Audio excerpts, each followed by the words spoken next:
about this one yet because that one's bigger. So looking down here at this one, okay, you go through, you see you have a chiral carbon, right? So we had to figure out if it's R or if it's S. We have to figure out which configuration it is. So going through, looking at your periodic table, you would see that we'll rank it by atomic number. So looking through, you see that fluorine is going to be the highest, because that's greater than your nitrogen, greater than your carbon, greater than your hydrogen. So you're going to go around. So first, you're just looking at what is directly bonded to the carbon. Okay? So this, I'm going to say 1 for fluorine, 2 down here for this group, 3 up here, 4 as the hydrogen. Okay? Now, if you have a tie, then you look to the next atom that it's bonded to. Because it's not always going to be just basic like that, as you know, right? So, once again, I'm going to leave that. So I'm going to put another one down here in the back. See if I put it down here. Okay. So I'm going to put this down here. What if I had a little different from that? What if I had CH2, CH3 on my wedge? Okay. So notice, this is just a little bit different than that one. That one was easy. We said we had a fluorine, we had a nitrogen, then a carbon, then a hydrogen. But looking at this, we have fluorine, carbon, carbon, and hydrogen, right? So we could easily, again, see, okay, our fluorine we would know is 1, right? That's our highest atomic number.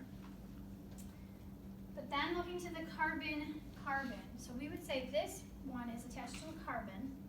That goes to 3 hydrogens, okay, next. This one goes to a carbon that goes to another carbon, and only 2 hydrogens next. So this one wins. This one beats out this one because it has another carbon bonded to it next, instead of the top one that just has hydrogens. So this one we would give a 2, a 3, and a 4. Okay?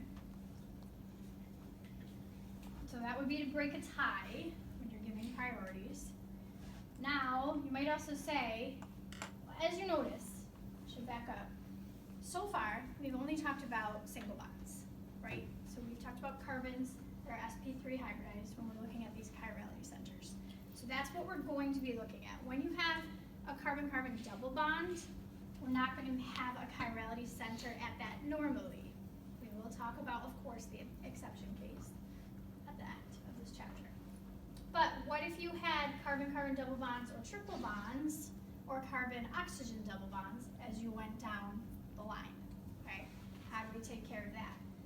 So in that case, I'm going to put down here, when you have multiple bonds, what do you do?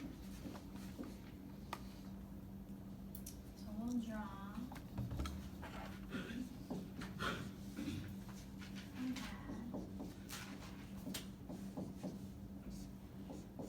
Let's just say it looks like this, and say this is bonded to more, you know. This is one of your side groups that you have, okay?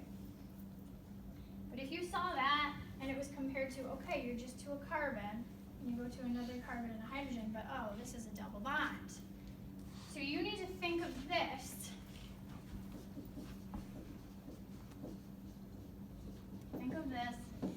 like, imagine in your mind, that you're going to split this bond here, and you're going to say, I'm going to take this bond, and it goes to 1 carbon, but it really goes to 2 carbons, because I have 2 bonds here.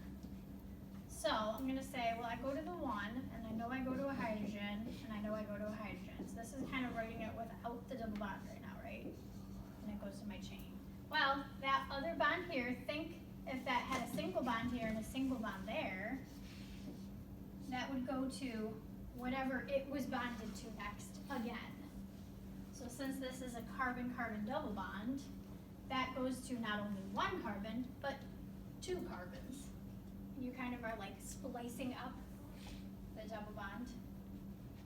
I know. This is just like imaginary. Like you're not really changing the molecule with this. It's just in your imagination. This is helping you to understand priorities. Okay?